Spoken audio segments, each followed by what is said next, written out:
Professor N.R. Madhava Menon, Shri Sunil Mathur, Shri Parthasarathi, Shri Vijay Srirangan, friends, ladies and gentlemen, it's a pleasure and honor to be in front of you on the 183rd Foundation Day celebrations. First, let me offer my deepest condolences on the demise of the member of Bombay Chamber of Commerce, Shri Tilochan Singh Sahni. The Foundation Day celebrations are very important for an institution. I congratulate all the members and other associates as well as employees of Bombay Chamber of Commerce for being so relevant for such a long period of time. And also my best wishes that it remains relevant for additional 183 more years and beyond. At BSE, we celebrated our 143rd Foundation Day on July 9, 2018. Bombay Chamber of Commerce is 40 years old and a senior institution to BSE. Recently, as mentioned, I wrote a profitable book on BSE's history. Some portion of the research, sir, was also done at your library because you are older and there are some documents relating to that. The trading in stock markets was done before BSE was set up in Mumbai and for several decades before that. And many of these things have been documented in Bombay Chamber of Commerce history. Today, I will discuss about capitalism without capital. It's an interesting idea. Not many people have talked about it. I have also not talked about it in a comprehensive way.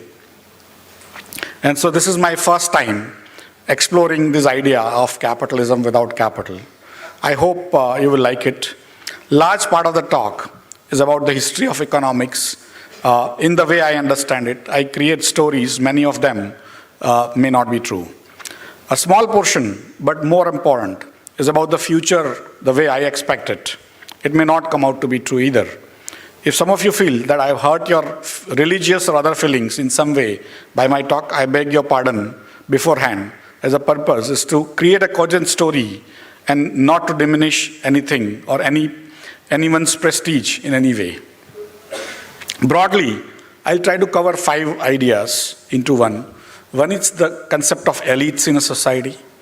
Other is concept of capital. A third, minor part, is about religion and how it connects into elites and capital. Probably, I don't have much time, but I'll try to cover a little bit of religion part of it. The last 2 parts are more closer to my heart. One is the technology, and 5th is the waves of technology. How all of this converge to create a society. Overall, the means of production and surplus have been used by elites, using technology to control masses even further.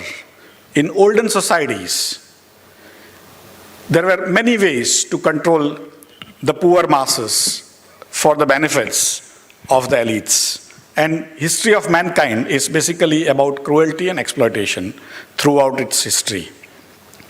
India had its own very, very stable methodology called caste system, where everyone is interlocked into exploiting the down below, and the last man exploits the women.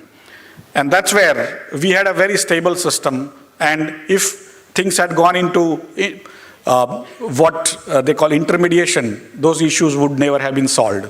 So the judicial and constitutional part has been very important. And similarly, many of these issues of faith could have been brought into even those kind of things without actually resolving the problem. Europe had its own ways of handling that. They used to have feudal lords, and then they used to have the serfs. The serfs used to serve basically and live at the behest of the lord. The land had to be tilled by them. I'm not talking much about India because some of us may feel really bad about our own history once we start going into that. So it's good to talk about the Europe, which is easier to talk in such environment. And so Europe had serfdom and the feudal lords. The lords used to provide the land for tilling, and large portion of whatever was produced was taken out which became later on taxation. To keep people down for very long is an issue, and that's why a code of conduct, a way of dealing with each other was created. Even amongst poor, there are disputes, they need to be intermediated, they need to be judged upon, and that's where a code of conduct, one of the first instances in Western world was what we call Code of Hammurabi. If you have studied it in probably high school. But over and above that, a new method was created of religion, how to deal with each other, how to deal with people of your own type, the lower type, how to deal with people above you, how to deal with people below you. How to deal with people of your own type is what we call dispute resolution and judgments. People above you, you can't deal with. That is called tradition and respect. Whatever the elites do is in India called Leela, but you and me cannot do that. How to deal with people below you is your right and their obligation. And that is where the overall framework of religion was created to ensure that the serfs remain serfs, continue to serve the feudal lords. And as additional measure to also frighten you after your death, a new framework was created called God. So if you don't behave, the God will punish you. You have to stay in your station. If you try to move away from station, then God will punish you. And that is where the life became a little more stable there. But there are many religions which do not have God. Many times we think God is an essential part of a religion. It is not. Many religions do not have God. Even Indic religions, some of them do not have gods. Like Buddhism originally did not have God. Confucianism again does not have God, and few other places. But effectively, how to behave with each other, people of your type, people above, people below, and overall is what the religion, it's a code of conduct of sorts. And then we can differentiate very, very finitely, very minutely, like we do as Hindus. We go down that if you are of this age and that gender and this and that, then you can do this, you can't do that, and so on and so forth. And that is more our way of spending time, because we had everything coming literally without much work, because rains used to come on their own, things used to grow on their own, we used to eat and then think and differentiate amongst each other, and that's where we remain where we were. Democracy in its original form, wherever it was practiced in Rome, Greece or India, because India is also considered a mother of democracy. In Gautam Buddha's time, there were many, many places where democracy was practiced, even before Rome and so on and so forth. But those democracies were democracies of elites. They were not universal franchise democracies. Everyone did not have votes. Only the lords had votes in Rome or Greece, or probably Rome and India. Greece did not have that kind of framework. But problem was with democracy was they didn't want to expand. The surplus that was created was spread amongst the elites, the people who would vote. The others were either slaves or employees of the lords. The surplus resources, if you had to expand, go and attack other societies, and if you got the surpluses, you also got the elites of the society. And you did not want to spend those resources or share your resources with those elites, and that's why the democracies were inherently not aggressive.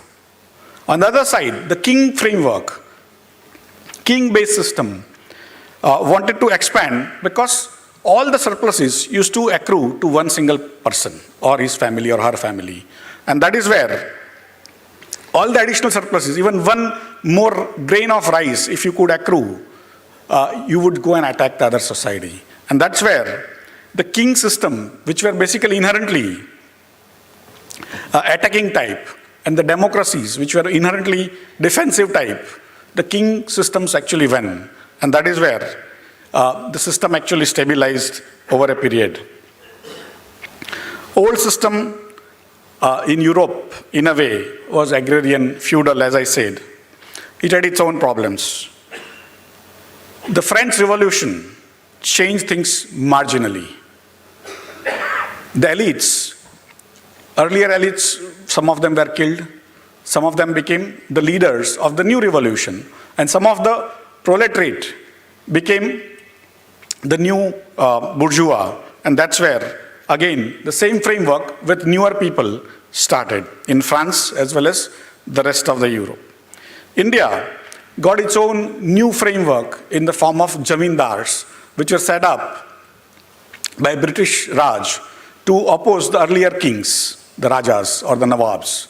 And these zamindars were basically people who were not aggressive to the ruler who had actually appointed them. And their main job was to actually manage the law and order and keep on collecting as much tax as possible.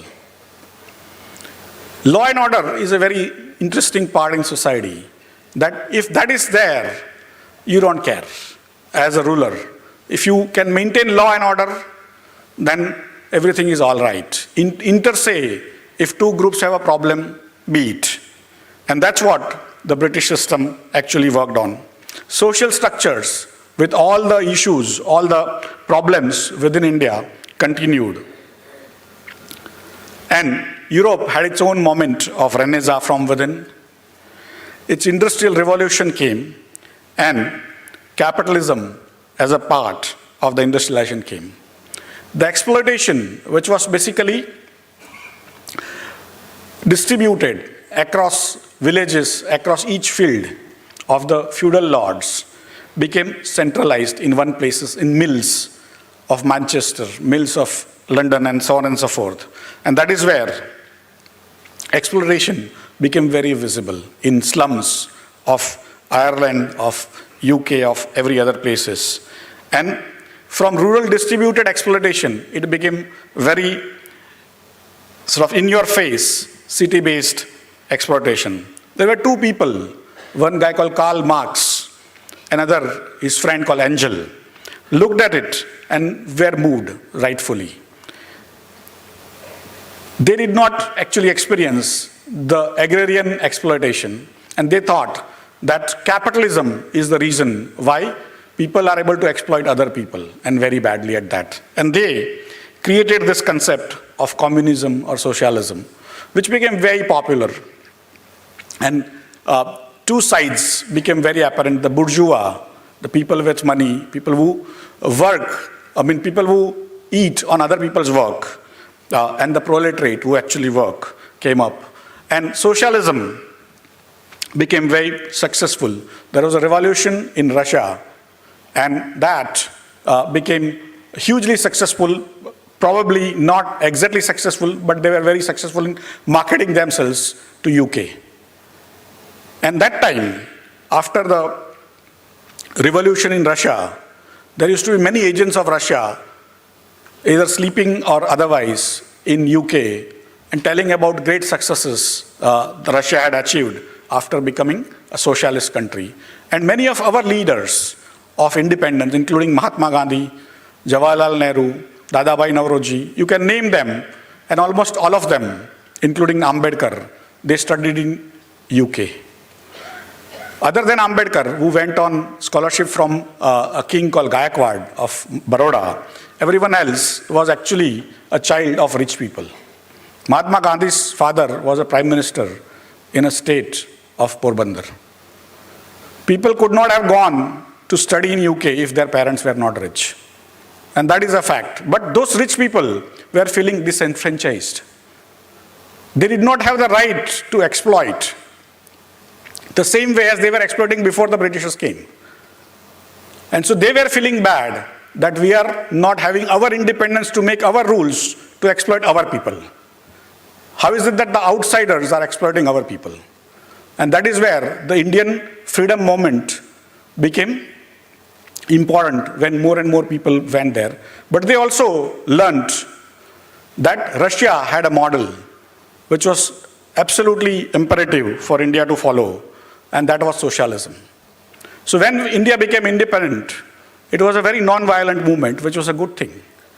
But since all our leaders studied only in UK, and only Ambedkar went to US.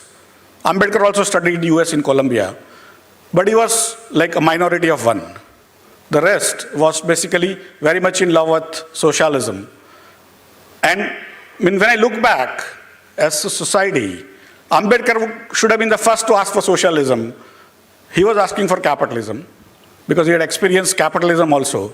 And the others, who were actually rich people, were asking for socialism. We became Socialist Republic of India. And as we do always, we did it half-hearted. We became Socialist Republic of India in our constitution, but we did nothing else. Everything remained as is. No land reforms, nothing happened. People who had money still had money. People who had higher status still had higher status. And that is what our, what I call hybrid socialism was, that we would give the lip service, but do continue to have our old sort of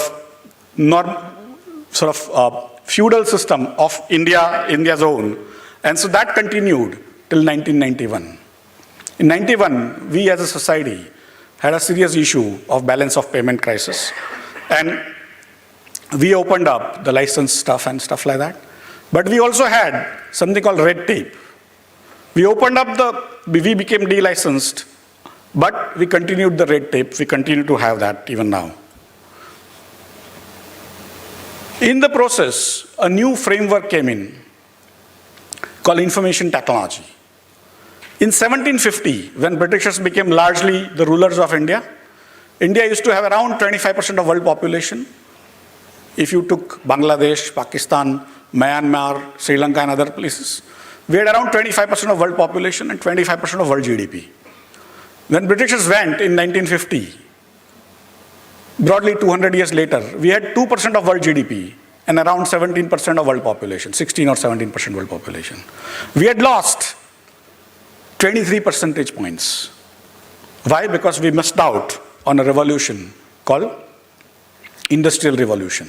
We did not participate because we did not develop on the science and mathematics our forefathers had developed 2000 years back. But we did not develop, we did not use, we did not allow our other people to use, we kept on worshipping them.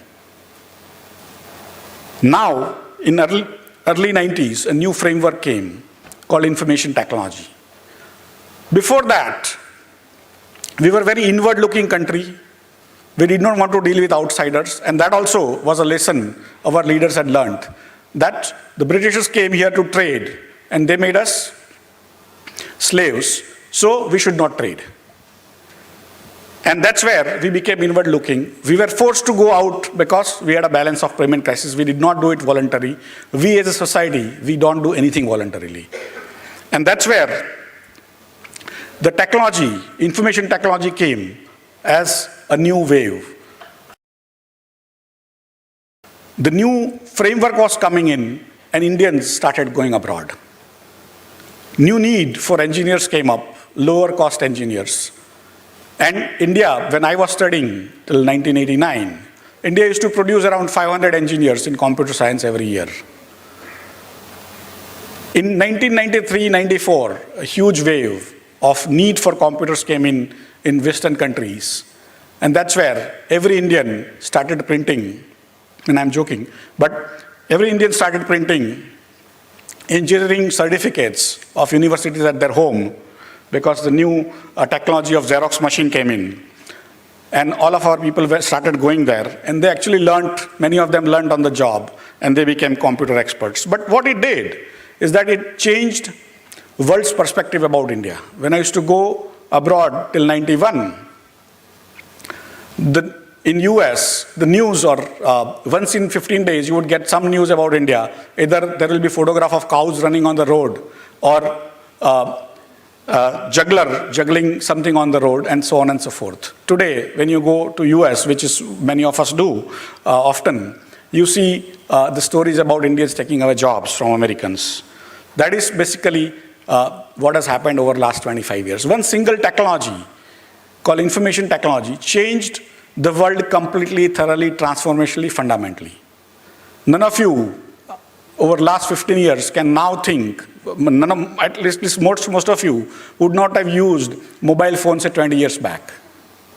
Today, you can't live without it. Even when I'm talking, many of you are actually checking out what's happening to the rest of the world. That's important. That technology has changed life fundamentally, thoroughly, transformationally. And that technology has changed India completely. India's perspective about the world has changed. India's perspective about itself has changed. And the world's perspective about India has changed. So that is basically the story of the past. But one of the things which I learned is that the technologies come in waves. They come in waves. Waves used to come slower and slower. One of the first technologies that was invented, you don't have to learn, you don't have to understand technology fully. Technology is not science. Technology is applied science. And you may not understand it fully, and still you may use it. Still you may control it. And one of the first technologies the mankind invented was perhaps fire. Fire was a technology for a society that would give better food. It will ensure people don't fall ill that fast. And also, it could be used as a weapon to throw on your enemies and actually frighten them. Frighten away the animals and so on and so forth. Later on, wheel would have come. Many other technologies would have come. And over the last, say, 500-600 years, if you have seen, say, steam engine, which was considered a starting of the Industrial Revolution, and then electricity. The steam engine took probably 400 years to get across the world. Electricity took around 150 years, 200 years. We are still trying to electrify many villages in India. Then came television, which took probably 70 years.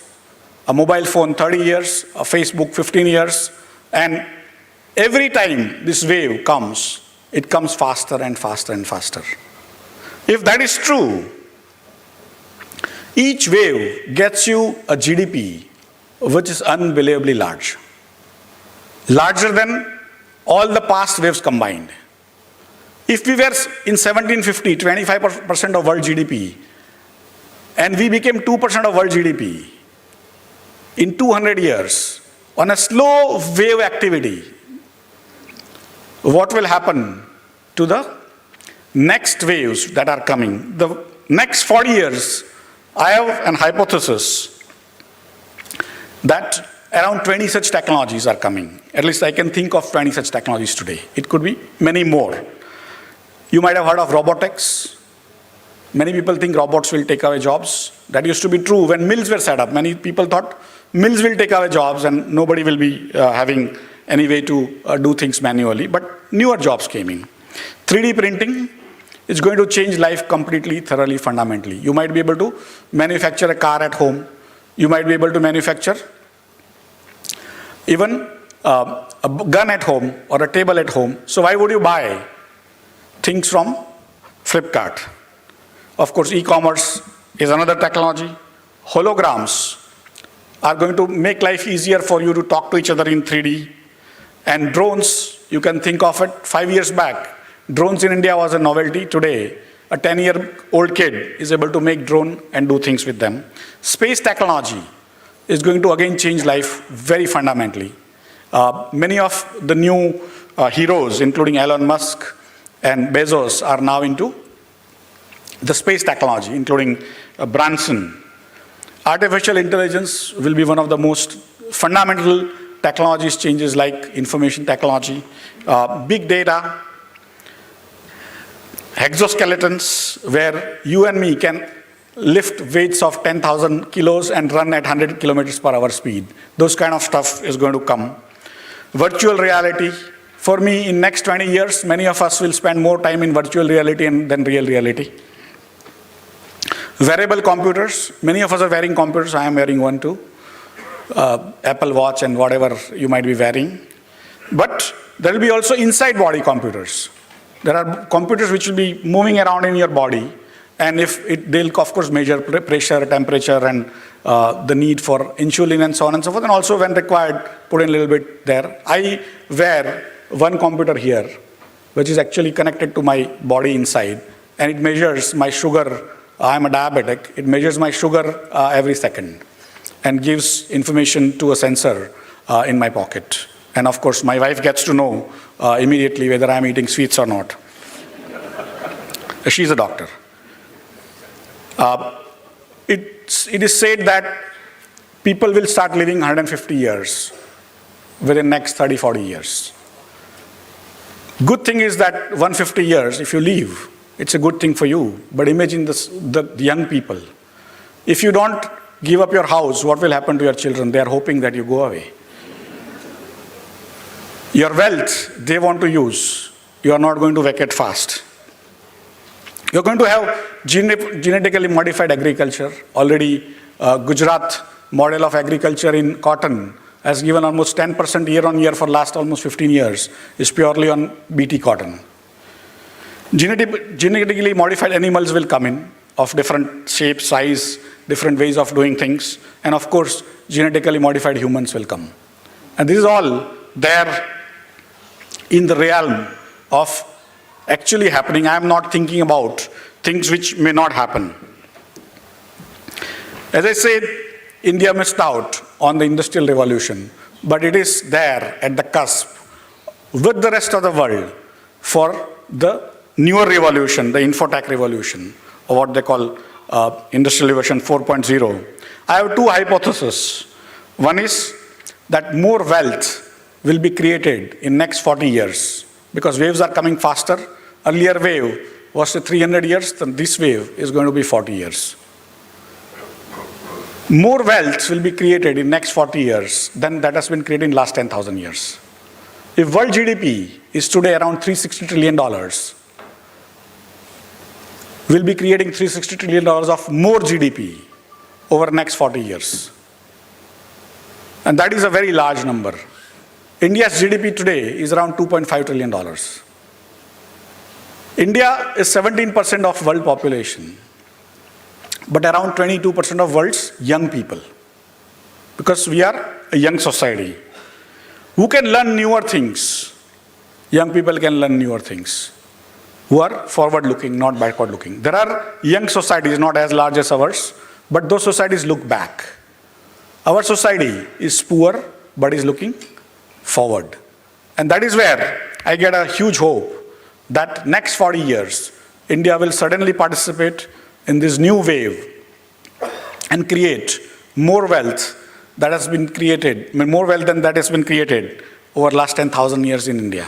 If India is able to create that 25% magic number out of that $360 trillion of GDP, $360 trillion of wealth, then it's be almost $90 trillion of wealth that India will create. You say, no, it's not going to be 25%, probably it will be 15%. And still, it's going to be almost $60, $70 trillion. Today, our wealth is around $10 trillion. We are going to create 6 to 9 times more wealth over the next 40 years as a society. And that is a great opportunity. The second hypothesis I have is that 70% jobs will be such that we have not even thought about them today. We cannot think about them today. Many people tell me that you make this up. We don't believe you. But when I was studying, nobody told me that when you go to New Jersey, go to drive-in McDonald's, give your order on the window, drive on the other side, collect your goods. The entire interaction you are doing is with the person sitting in Bangalore at Wipro. Nobody told me that. Nobody told me that today a mathematics teacher sitting in Sagar district of MP is actually teaching somebody in Russia mathematics at $50 per hour. That is happening as I and you talk. Many, many newer jobs, newer types of jobs will come back, which we cannot think about them today. And that is where very few societies, very few generations have seen so much change before. This generation that is sitting here has seen one single technology, one single life cycle of information technology in their lifetime. No other generation was lucky enough to see one full life cycle. And that's why we thought that life never changes. When I was young, I was told that change is the only constant, and I couldn't even figure out. One of the reasons that I studied not in English, I studied in vernacular medium. But when I started learning about it, learning English, I realized that both are actually contrast, change and constant. Now, when I look back at my life, I think that was true in part. What I say now to youngsters is that change is not constant. Change is accelerating. And you, the youngsters sitting here or at home, they will have to not only unlearn what they have learned when they grow up, but continue to learn newer and newer things every 5 years. That brings me to today's headline which I gave, is that capitalism without capital. Earlier, life used to be linear. We all studied that mathematics problem, arithmetic problem, that 300 people can make a house in 1 month. How many people can make a house in 15 days? And you'll say, no, it's 600 people, right? That is the linearity part of it. Earlier, if you had to make $1 billion, you had to put in $1 billion. And capital-starved country like India, most people did not have capital. In fact, rich people also did not have capital. Poor people did not even have anything. The next 40 years, and we have seen the glimpse of it, that today, to make $1 billion, you don't need to invest even 50,000 rupees, $1,000. You need to have little money and a lot of brains, and then you can make $1 billion. It has happened to Mark Zuckerberg, it has happened to Larry Page, it has happened to Nandan Nilekani, it has happened to Narayan Murthy. They are not from traditional business families. They are not people with capital. They are people with a lot of brains and, of course, luck to be there in the right place, right time. But they made their money. And that is why they did not require capital. In next 40 years, a lot of such people will make a lot of such money without actually investing capital. But they will make still humongous amount of wealth. And that is the idea for me of capitalism without capital. And that is what I think is going to happen. A tremendous amount of disruption will take place. What we consider the new tech now will become old overnight. And Nokia, you might remember, 5 years back or 6 years back, it was the largest mobile manufacturer. Next year, nothing, right? What we consider a startup might become very, very large. And again, in few years' time, if it doesn't figure out the newer ways of doing things, it may also go down. How India can take advantage, how each of you and me can take advantage is what needs to be seen. The new non-linear revolution is coming, and we need to figure out, some of you are also, I can see the consuls of different countries, how each country can figure out their strategy. But India is what I call a bottom-up country, not a top-down, where now no longer the elites decide which technology to use. Each and every Indian is trying to figure out. In fact, when many people ask me that, what do you do in India? How do you work as a society? And we say, in China, if the premier says, everyone has to do it. In India, if prime minister say, none of us do it. Thank you very much.